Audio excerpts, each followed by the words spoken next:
Bapa di sorga, Bapa di dalam nama Yesus, pada siang hari ini kami bersyukur. Di penghujung tahun ini kami boleh ada sebagaimana kami ada. Kami percaya semuanya berkat kemurahan Tuhan bagi kami. Anugerah Tuhan yang tidak terhitung, anugerah Tuhan yang tidak terbilang, yang terus menyertai hidup kami, membuat kami terus tersungkur di hadapan Tuhan dan melihat kebaikan Tuhan yang terus nyata dalam hak kami. Kalau Tuhan masih menolong kami di tahun ini, kami percaya tahun depan Tuhan akan selalu tolong kami. Terpujilah nama Tuhan. Dalam nama Yesus kami berdoa dan bersyukur. Kami sambut firman Tuhan yang akan diberitakan bagi kami. Haleluya, amin. Shalom Bapak Ibu Saudara yang dikasihi oleh Tuhan. Sekali lagi shalom Bapak Ibu. Haleluya, saya percaya kabar kita baik-baik saja karena Tuhan sungguh luar biasa. Hari ini saya masih berbicara mengenai anugerah Bapak Ibu Saudara. Anugerah Allah yang memampukan kita untuk melakukan segala-galanya selama tahun ini. Kalau ini adalah bulan 12, lalu apa yang Bapak Ibu pikirkan? Ada yang berpikir mungkin biaya Natal sekian, pengeluaran sekian, biaya anak-anak sekian. Ada juga yang berpikir bagaimana nanti menghadapi tahun 2022. Bisakah keluarga saya tetap berjalan dengan baik? Ada pula yang berpikir bagaimana nanti berjumpa dengan keluarga, bermaaf-maafan dengan keluarga. Padahal bulan yang lalu masih baru siram mertua, tiba-tiba kumpul. Berat sekali lihat mukanya seperti lihat muka monyet. Tapi Bapak Ibu Saudara sekalian, saya mau beritahu pada kita bahwa apa yang paling penting Bapak Ibu pikirkan hari ini saat ini. Yang terpenting atau yang maha penting kita pikirkan hari ini adalah bagaimana Tuhan menyertai kita mulai dari bulan Januari sampai kepada bulan Desember. Dan itu yang saya katakan bahwa anugerah Tuhanlah yang memampukan kita mulai dari bulan Januari hingga kita bertahan sampai hari ini. Ibrani pasal 13 ayat 20 sampai 21. Ibrani pasal 13 ayat 20 sampai 21.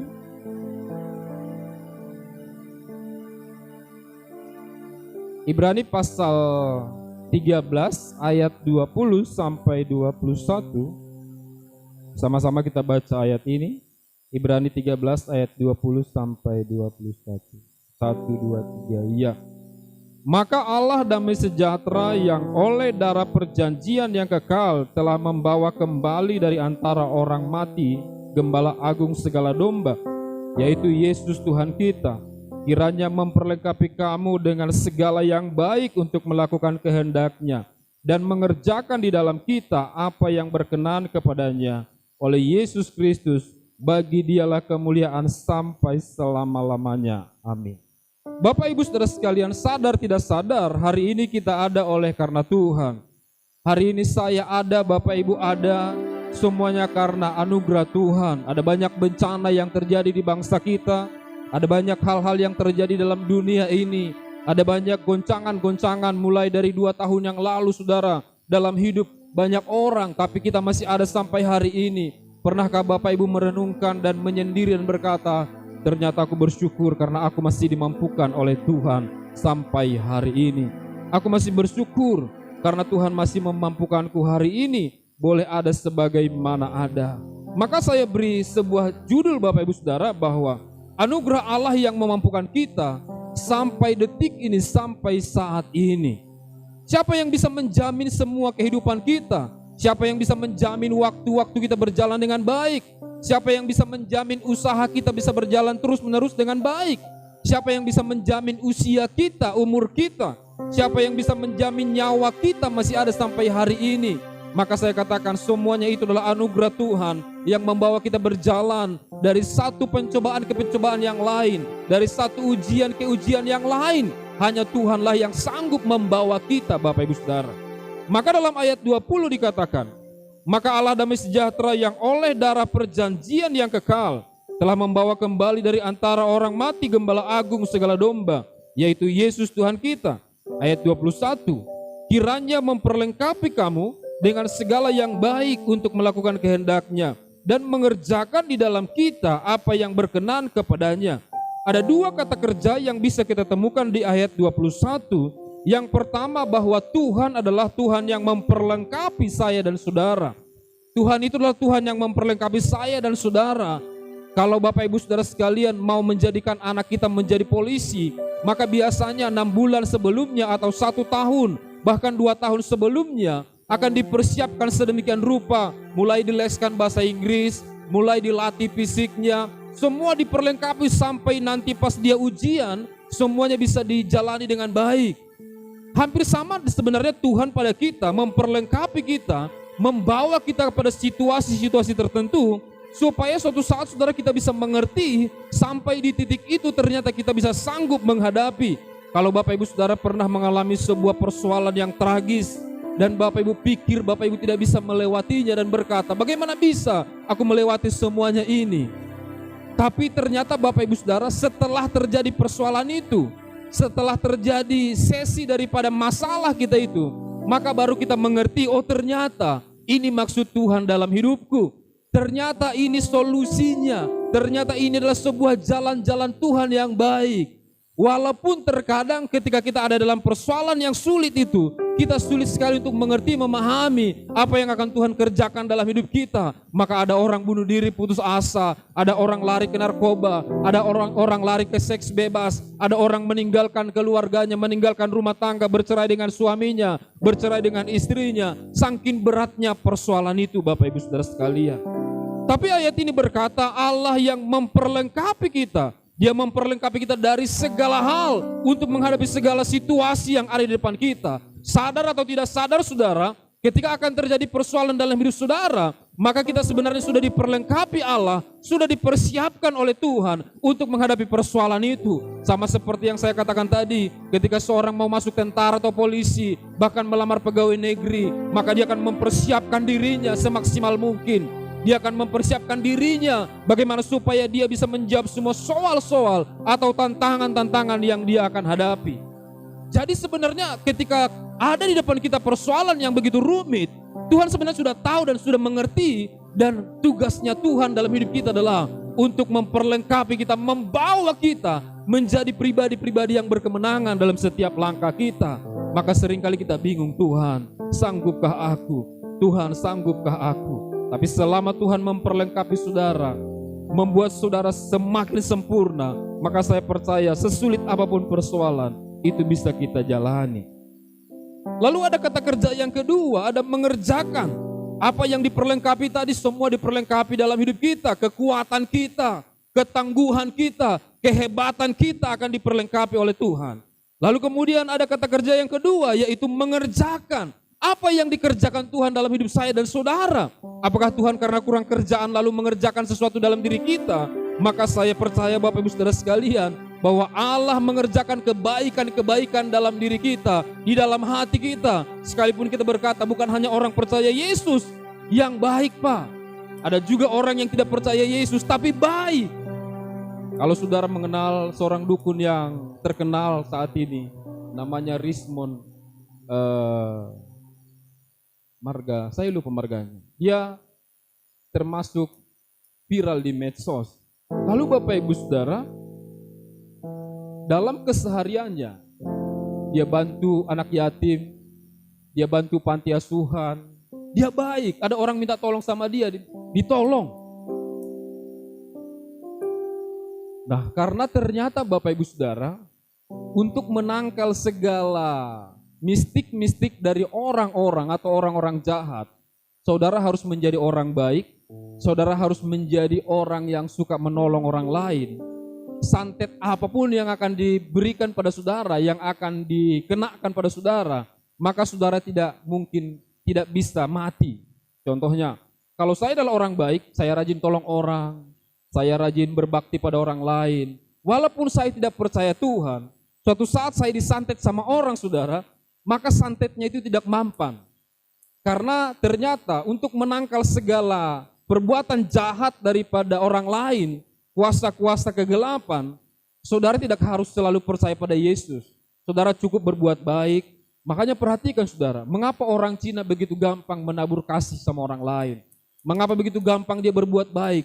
Sampai ada saudara orang yang jualan burung, lalu kemudian burungnya semua dibeli, lalu diterbangkan oleh si Cina ini. Karena dia pikir ketika dia berbuat baik seperti itu, ada sesuatu yang menjaga dia. Itu masih level di bawah daripada percaya Yesus, saudara. Tapi setiap orang yang melakukan itu, maka dia akan terhindar dari segala kuasa kegelapan, dia terhindar dari segala mistik. Kalau saudara punya warung, saudara bertentangan dengan warung sebelah, saudara di dukun-dukun di sebelah, selama saudara baik, maka saudara akan lepas.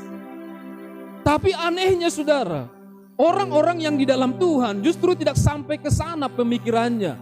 Orang-orang yang di dalam Tuhan, justru dia berpikir hanya apa yang akan diberikan Tuhan padaku, apa yang harus kuterima dari Tuhan. Padahal di dalam ilmu dunianya pun saudara, kita harus lebih daripada ilmu dunianya, meningkat sedikit dari perbuatan baik itu, yaitu percaya pada Yesus. Artinya ketika saya dan saudara percaya pada Yesus, harusnya kehidupan kita harus lebih baik dari orang-orang yang di luar sana, harus lebih murah hati daripada orang-orang yang di luar sana. Maka kalau saudara perhatikan kehidupan ini, ada begitu banyak orang yang tidak percaya Yesus, tapi dia tebarkan hartanya di panti asuhan. Dia tebarkan hartanya di panti-panti jompo, di tempat orang-orang susah. Karena pada prinsipnya ketika dia banyak memberi, tidak ada satupun yang bisa menjatuhkan dia, termasuk setan, saudara. Maka seorang dukun yang sangat terkenal berkata, setiap ada orang yang minta supaya kami matikan orang musuhnya itu, contohnya Bapak Ibu berdukun, Bapak Ibu bilang tetanggaku itu kurang enak denganku, santetkan dulu supaya mati dulu hari ini. Maka sang dukun ini saudara akan melihat kehidupan daripada musuh ini. Kalau kehidupan musuh ini baik, bertebar kasih, dia nggak berani itu. Dia akan bilang, saya tidak bisa, saya tidak berani. Tapi kalau ini orang pelit saudara, pelitnya setengah mati, ini cepat ini kena dukun-dukun. Jadi untuk saudara lepas dari kuasa perdukunan, saudara tidak usah percaya Yesus pun nggak apa-apa. Saudara berbuat baik, tabur segala kebaikan pada orang lain, jangan suka menipu, jangan suka berbohong dan lain sebagainya. Saudara akan jauh dari setan. Tapi setingkat di atasnya itu, kita percaya pada Yesus. Itu yang dinamakan segala ada kuasa yang ada pada Yesus, ada pada kita juga. Sehingga tidak usah kita mengusir setan saudara. Maka setan sudah otomatis lari daripada kita. Karena kita adalah orang yang percaya, kita adalah terang. Ketika kita berada dalam sebuah kegelapan, maka tempat yang gelap itu otomatis terang ketika nyala lampu atau terang itu. Tapi saudara sekalian, mirisnya kehidupan kita adalah ada banyak orang-orang di gereja yang tidak mengerti hal ini. Dia pikir datang ke gereja, kemudian kualitas kehidupannya dia tidak perhatikan. Cara hidupnya setiap hari dia tidak perhatikan. Cara dia berbakti kepada Tuhan dia tidak perhatikan. Cara dia memberi kepada Tuhan dia tidak perhatikan. Maka saya berkata Bapak Ibu Saudara sekalian, ini pun orang bisa kena santet. Tapi ketika saudara datang pada Yesus, kita harus melebihi orang-orang seperti Raja Dukun tadi. Dia rambutnya tidak pernah dipangkas mulai dari anak-anak, lalu rambutnya sangat panjang sekali dan sudah menggumpal, dan kutunya mungkin sudah banyak di situ. Tapi dia terkenal, dia setiap kali mengobati orang katanya sembuh, bahkan pendeta pun ditantang. Tapi Bapak Ibu Saudara sekalian, apa yang perlu kita pelajari? Kualitas hidup apa yang kita tampilkan hari ini? Kalau Tuhan mengerjakan di dalam kehidupan kita, kebaikan demi kebaikan dalam diri kita. Saya menyadari Bapak Ibu Saudara sekalian, apa yang terbaik sama Tuhan? Oke, kita tidak usah berbicara uang dulu. Kita bicara mengenai waktu Bapak Ibu Saudara. Apakah saudara pernah terpikir memberi waktu yang terbaik bagi Tuhan? Saat kapan waktu-waktu yang terbaik dalam diri kita? Saat kita nyenyak tidur, lalu tiba-tiba kita terbangun dan suara hati kita berkata, berdoa. Apakah saudara melakukan doa pada waktu itu? Atau saudara justru melewatkan waktu begitu saja? Atau ketika saudara ke gereja, buka pintu, datang hujan, aduh hujan. Atau mau ke gereja, rupanya tahu dia musuh bebuyutannya juga bergereja, aduh nanti lihat dia pun gak sanggup aku katanya. Tapi waktu yang terbaik yang kita berikan pada Tuhan adalah waktu-waktu yang sangat indah, waktu yang kita nikmati sedemikian rupa. Dan disitulah kita berkomunikasi dengan Tuhan, berikan pada Tuhan. Maka saya katakan Bapak Ibu Saudara sekalian, Seringkali kita hanya sebagai orang Kristen yang biasa-biasa saja. Kita tidak mau naik level, next level. Sehingga Tuhan juga tidak mengangkat kehidupan kita. Tuhan tidak memperlihatkan begitu banyak hal-hal mujizat dalam hidup kita. Karena kita tidak mau meningkat sedikit demi sedikit daripada sebelumnya.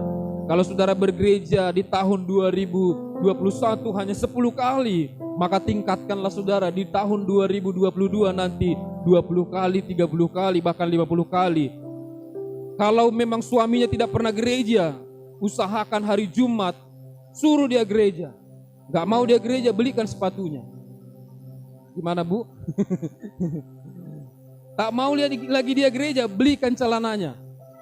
Tak mau lagi dia gereja, belikan bajunya. Tak mau lagi dia gereja, belikan aja roknya. Karena apa Bapak Ibu Saudara sekalian? Kalau kita sekali setahun pun tidak injakkan kaki di gereja, itu sudah keterlaluan itu. Jadi kalau ada orang yang bangga, aku gereja kok sekali setahun, itu masih lumayan. Dibilangnya kalau pas tahun baru atau pas tanggal 25 aku pasti gereja.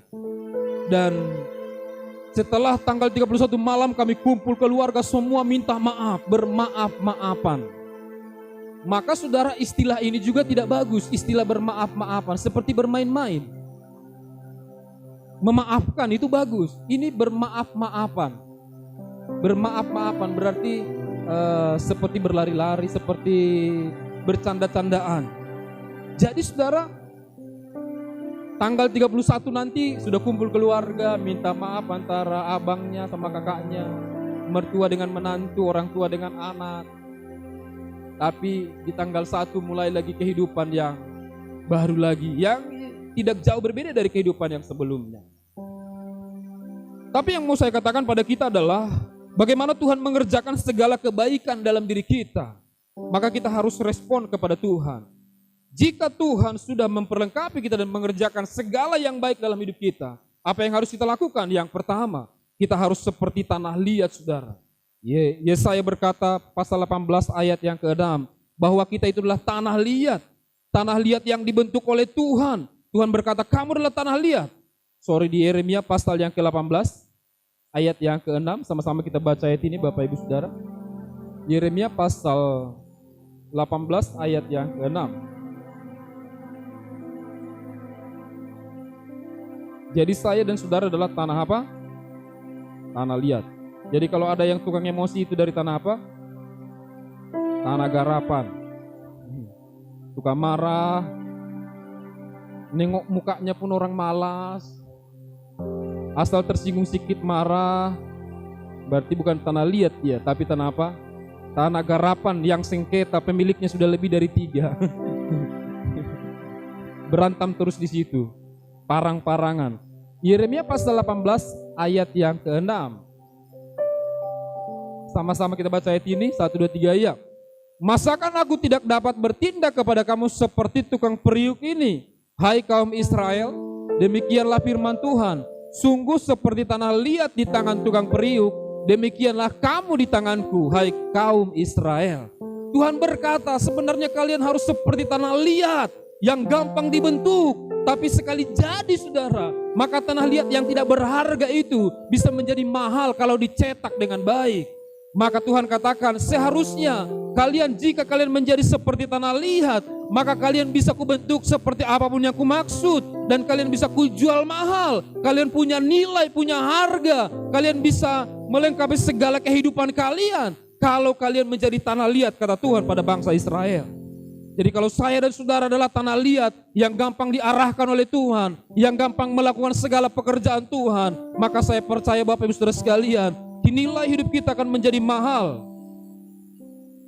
Ada yang marah di belakang ya? Kok pecah gelas ya?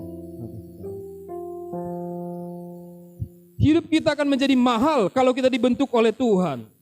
Kalau Bapak Ibu beli bambu, 1 batang bambu itu berapa? Paling sekitar harganya 15.000.